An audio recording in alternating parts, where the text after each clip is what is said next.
love, it bring me peace. I love my family. Your love, it bring me peace. I love my family. Your love, it bring me peace. What's up, guys? It's Booty getting back to you with another video. And today, we are what? We are on 38 weeks. 38 weeks, so it's gonna be 38 weeks. Okay. She had to go to the doctor today by herself because I had to stay home and watch Cairo. We couldn't find anyone to watch him, so. Yep. So exciting news, guys. My baby will be here at the most in 7 days, at the most. But interestingly, so we haven't really updated you guys. Well, yeah, we've been slacking. I know we just released the 32-week video last week, and that after was that, 6 weeks ago. yeah, that was 6 weeks ago, and the plan was to update y'all every week, but after or a at while, least every 2 weeks. Yeah. You know, but yeah. because we did 30 weeks, 31 weeks, 32 weeks. So we should have just kept going. Yeah, but I don't. Hey, life happens, and a lot happened, and we had to finish up tax season, and yeah, tax season really got in the way. Crazy. Yeah, you know, with COVID, they extended the tax deadline, so we had some people At the last minute. Literally last minute. Yeah, so things have just been crazy, and time's just been moving. So, but one of the major updates, I guess, is we did schedule the C-section. So weirdly enough, it was scheduled for July 29th, which is the day before Cairo's birthday, which I did not want. I absolutely did not want that, but because I didn't want to be away from my baby for his birthday. I know he doesn't know, he doesn't understand, he probably doesn't even care because he'll be with his grandparents. But me, okay? July 30th is a very emotional day for me. You know, that was my first time doing it. So, but yeah, so first it was scheduled for July 29th. And then, Monday I got a call from my doctor's office from his scheduler. And she said they were moving it up to Tuesday, the 28th. So I'm like, okay. But then when I went to my doctor appointment this morning, he didn't even know they moved it up to the 28th. He's like, did she tell you she was going to change the date, or she just did no, it? she just called me. Yeah, you should have asked her like why. But you heard me say the 29th, but I was like, are you sure? Yeah, but that's not, you know. But and then she changed it in my chart. So I don't know what made her.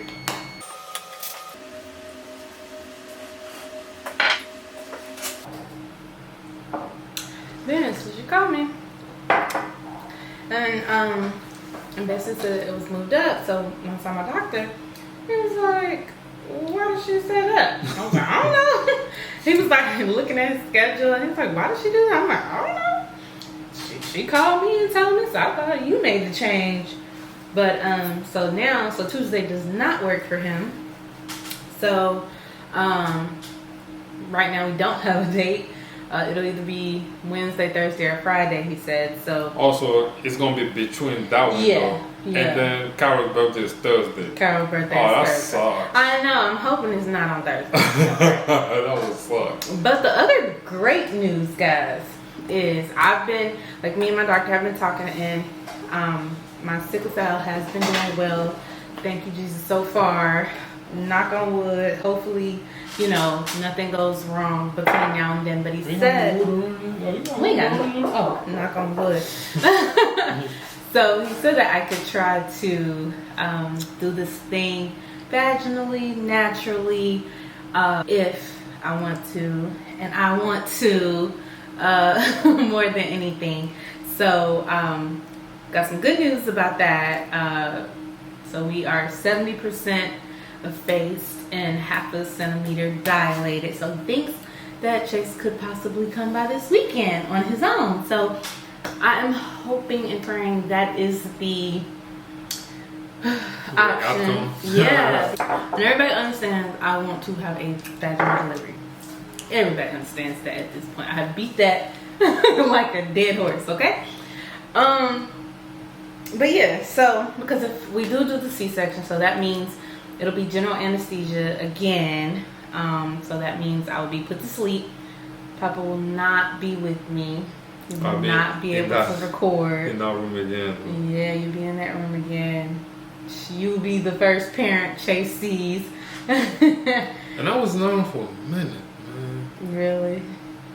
It felt like it because it's only you back there. Yeah, I mean, and you don't know what to expect. I mean, first I didn't know what to expect, so Right. I was blindsided with the fact that I even just got there and they was like, oh well, we're gonna take the baby, so I'm just like, all right. Like he literally just got to the hospital, y'all. Just got off work and came to the hospital, and I think this one, since we know, like, yeah, might go out there prepared, you know, my phone fully charged. Probably take my laptop back there with me, you know. Yeah, you'll have something to keep you busy because I don't think you had anything. I don't have anything. Like I just have my phone and yeah, well. And we didn't get a room till like 10, almost 11 o'clock. You remember that? Like So you was back there for a minute. Then. I was back there for hours. I was there too until we went to the room. Yeah, I think. And that's when I left room, because your parents stayed to see the baby until I came back. Nana did not spend the night at the hospital. No, because Nana hadn't come back yet. Cause yeah. she was gonna come back in time for the due date. Yeah, she came. She came 2 weeks later. So This time she said she here on time.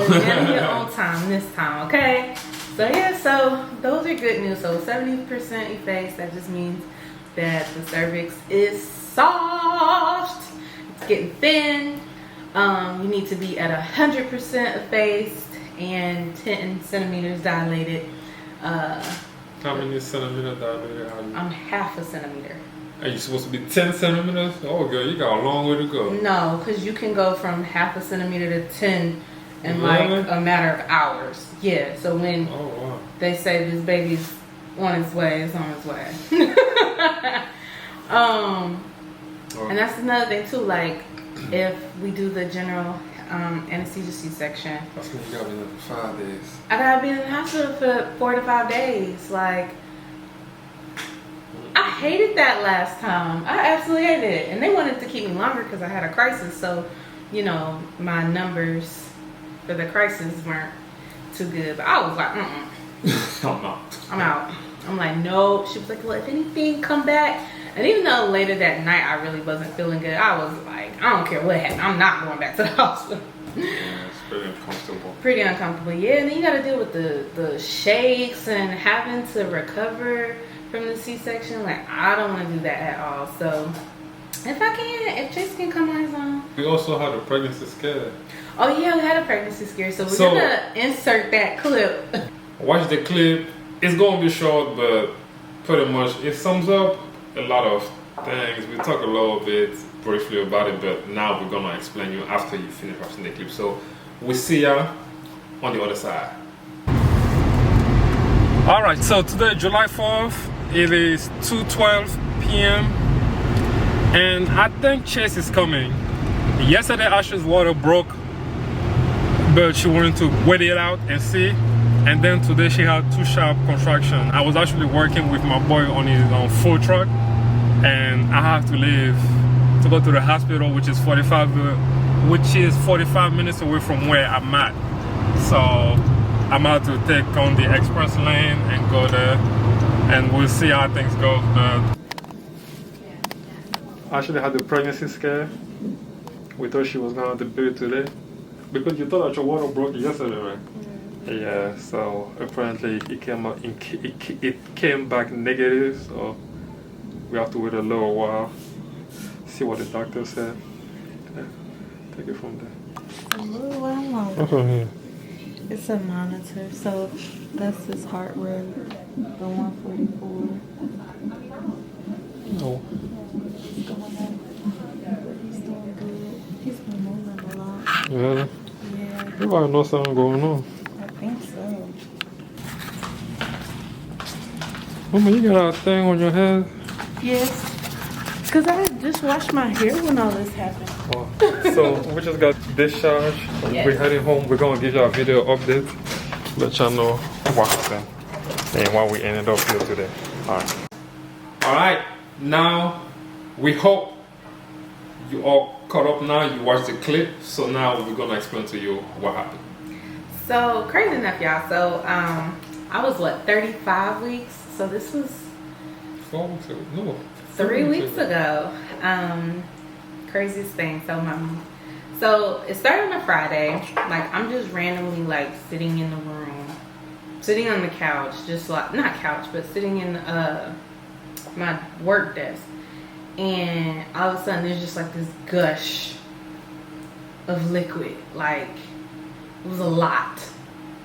But it wasn't like in the movies where, you know, like it's all that water. That just hit the floor like how I want to run. Right, it wasn't like that at all. But it was like just like a whoosh out of nowhere, and I don't know, it was just weird. It was a lot. Like my undies were like completely soaked. So I'm like, did my water break? And then like immediately after, I had to actually use the bathroom. So I used the bathroom, and the urine was like, you know, light yellow, like yellowish, but the liquid was clear. And so then I was like, okay, so my water did break, but I wasn't like having contractions or anything like that. So then I'm still kind of confused, like did I not, like what's going on? I'm home by myself. And so there wasn't any odor with the liquid or anything. So I kept like reading on things to do, just, you know, if you want to see if your water broke. So I laid down. They say to lay down for like 30 minutes and then get back up. And if you're like still dripping or draining, then more than likely your water has broken. So I did that, you know, no liquid. So I'm like, okay, all right, maybe I'm good. But then, you know, like paranoid mama syndrome steps in. And so I'm researching like what happens if your water break. And Google doctor. Ooh, Google doctor No, will. Dr. Google. Dr. Google will drive you insane, okay? So Dr. Google was like, if your water breaks and you're not in labor, like you could have infections and this and that. So I'm like, oh Lord, here we go with this. So I was telling my mom what happened, and she thought, you know, my water broke or whatever, even though, I don't know. But so then I didn't go to the hospital or anything. I know I got on George's nerves like the entire night about it. He was like, put your phone down, mama. Like, yeah. Like, put it away. Put your phone down. We went, no, what's the night before? Mm-hmm. Yeah, the night before, you went to the hospital the next day. Mm. Yeah. So fast forward to the next day, my parents are here, and out of nowhere, I just get this really, really strong contraction, y'all. I mean, painful contraction. And I mean, it's like pain in the front, the back, the stomach getting really, really tight. So that hit first. And my mom, she was like panicking, like, oh my God, she about to have this baby. Like, you're, she was like, you're in labor. So I'm like, Mama, hold on. So I go to the bathroom and I sit on the toilet, and then it came again, like just another one, like really, really strong. Felt extreme pressure, you know. They say like when you're in labor and your baby's coming, you feel pressure in your booty, like you gotta poop. Mm-hmm. So that's how it felt, but it was just really, really painful. So I'm sitting on that toilet like, oh my God. And so my mom comes in, like right when I'm doing that. So she's like, Ashley, let's go. You're having this baby. I can't deliver no baby. I mean, completely panicking. So we go to the hospital, and this is where I got to see like the whole COVID-19 stuff. Like they tripped big time. But yeah, we get to the hospital. They don't even want Cairo there, but it was me, my mom, and Kai, because George was working. But anyhow, so we get there. They did like 3 tests to see if my water did break. Come find out, no, my water didn't break. Cervix was still intact, and not even thin at all. So yeah, but that was a little scared. Yeah. But those contractions were painful. And then like even after that, like maybe 2 weeks after that, so like last week sometime, was that when I had yes, last week I had some really, really painful contractions, like using the bathroom. I mean, I was holding on to that toilet for dear life. Yeah, it's been happening a lot. It's been happening a lot, and I didn't have this experience with Cairo at all, so this is all new to me. So every time I feel something, I'm like, is this it? Chase, you coming, buddy? But so it was just exciting now to see like we are really at the finish line, and Chase may do this. So anytime between now and this time next week, we might have a baby. We're gonna have a baby, y'all. Yeah, so the next video, y'all gonna see it's like this. I don't want to see no baby in the next video.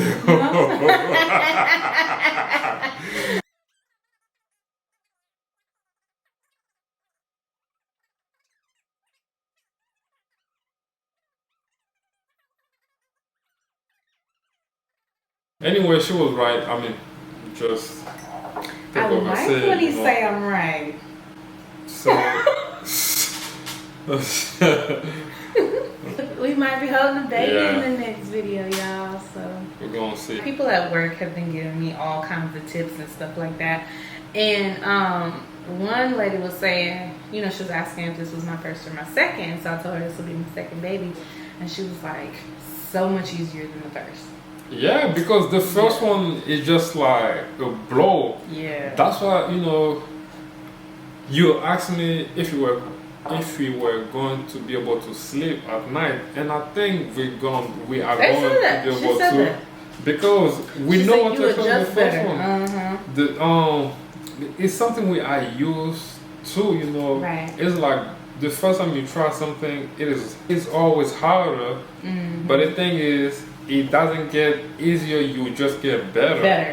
You know, so I think we are going to get better at it, and we're going to handle it better. So that's how I felt like, you know, you just become, oh, we do not have help, this and that. But well, my the first one with the help is that we have Kai, right? So like, if I'm up with the baby at 3 in the morning and Cairo wakes up, I mean, or you know what I mean, like, it's just that balance. Cairo gonna wake up at 3 in the morning? Well, no, maybe 3 in the morning isn't the right. Like if I'm saying, if I'm up at 3 with the baby and then go to sleep, and we go to sleep and then Kai wake up, I'm gonna be off then.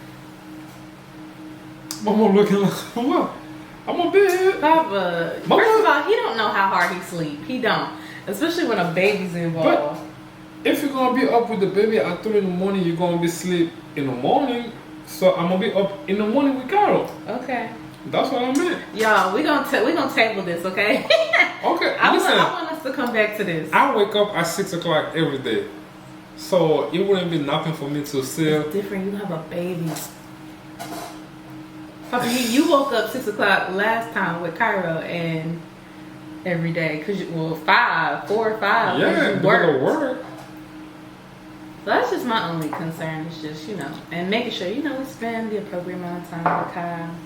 But somebody else brought it to my attention, like, it's easier, you know, when you have another, like, Cairo's out of that toddler stage. He's like in the big kid stage. Yeah, so you can't involve him in the process. And he's gonna want to help, you know what I mean? Definitely. So it'll be easier. It won't be as hard, they were telling me, as I'm thinking. Yeah, because y'all were thinking, I don't want to be like, oh, it's going to be easy, you know, like, not saying it's going to be a breeze, but it's going to be easier than dealing with first. Because, boy, that first time, I mean, you know, people always tell you, get your sleep. And you're like, yeah, okay, I'm going to get my sleep. I know I'm going to be up with the baby. But to deal with it, y'all, I used to, like, my escapes from reality, I'll say, is around 10 o'clock every night, or around that time I would go and take a shower, and that would just be my time. And I'd take like hour-long showers. I'd just stand there and let the hot water hit me, and and it would just be so quiet. And then next thing you know, somebody, Ash, come get the baby. The baby hungry. You gotta be. And it was just like, oh my God, let me get this hour to myself. Yeah, that's how crazy that time was. And even though I don't think I had postpartum depression at all, but I mean, yes, you did. You think so? I don't think I had postpartum depression, but he would say that because, like, I was very emotional. I mean, I think like postpartum depression is different, like way different. Yeah, I'm pretty sure it's different level of postpartum depression. Yeah, but and he says that because I think all mamas go through that stage of like your life drastically changes. Like it's not what you thought. Like and your body. First of all, you're going through all these hormonal changes. I was on medication, all kinds of crazy medication because of the sickle cell, CSection, all that stuff. And then on top of that, I'm just tired. I like haven't had a full 8 hours of sleep, not even a full 6 hours of sleep. I'm getting sporadic sleep here and there. So you're gonna be a little deranged. You're gonna be a little, you know. But I'll never forget this one day. He made a joke about laundry, and I just started crying. I was like, I need help. And he was like, you don't feel like I help you? I'm like, no. He was just looking at me like, why are you crying right now? But he don't understand. It was tough. Because he got all the sleep in the world. I used to be so mad. You and the baby sitting there. Yes, you did. You and the baby sitting there asleep in bed. Oh, they used to make me so mad, y'all. What do you expect? You tell me to put him down to sleep. I want to fall asleep. No, like you would come home from work, and I get it. You were tired. Like I remember one day you fell asleep with the phone in your hand. Like he just got in the bed and he was lying.